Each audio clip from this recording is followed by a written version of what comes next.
All right, moving on to other news. The Religious Affairs Ministry is drawing up solutions on how Hajj pilgrims could pay their Hajj fees on time.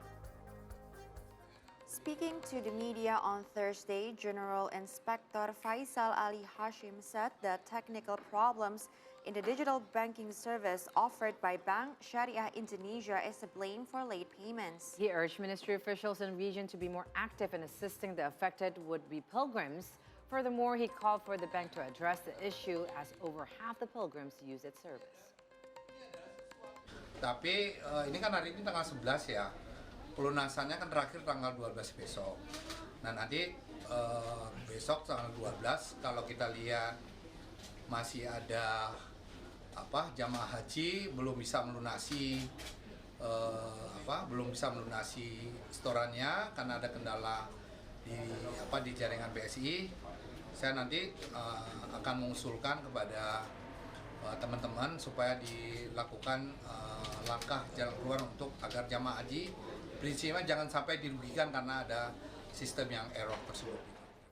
Now, furthermore, we heard such great news, especially during this week where the Religious Affairs Ministry unveiled that it would discuss utilization of the additional 8,000 quota for the 2023 Hajj pilgrimage, which was recently provided by the government of Saudi Arabia with the House of Representatives. Now, the Ministry Hajj and Umrah Director General Hilman Latif said here that a number of issues must be coordinated with the House regarding the provision of this additional quota. So what would be the issue? Well, one, aircraft to transport the pilgrims, an additional 8,000, that is a lot, right? So the availability of flight slots from the General Authority of Civil Aviation, of Saudi Arabia, as well as the quotation of which pilgrims will be prioritized to be included under this additional quota. Now, just to give you also context for the implementation of the 2022 Hajj pilgrimage, Indonesia also, by the way, got an additional quota. However, the government was not prepared and decided not to take that quota last year. With that said, this year the minister asked to prepare themselves and are optimistic because there are many people who are interested of going to the pilgrim to Hajj for this year. Now, meanwhile, Religious Affairs Minister Yakut Khalil Kalmas directed his ranks to continue to prioritize the principle of fairness in providing Hajj services, especially in distribution of additional quotas, because there are some people that has been waiting for the past 47 years. Right.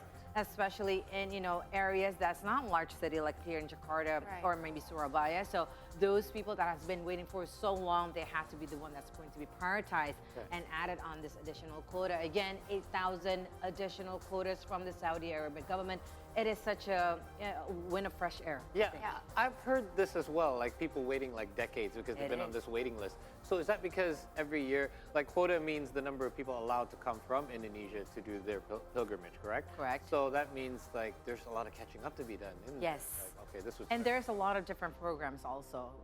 You have the programs that you can wait for 10 years, 5 years, or there's the one that's automatically if you were invited, by the royals of the Saudi Arabia. But, again, for overall, it takes a long time for you to even get the tickets, for this pilgrimage. And a lot of times they use a payment plan, correct? Yes, so they're putting away money while they're waiting anyway, because it's quite costly as well. Well, glad to hear it, because certainly a lot of people here will be doing this pilgrimage, especially since travel has been fully open again. That's right, Paul.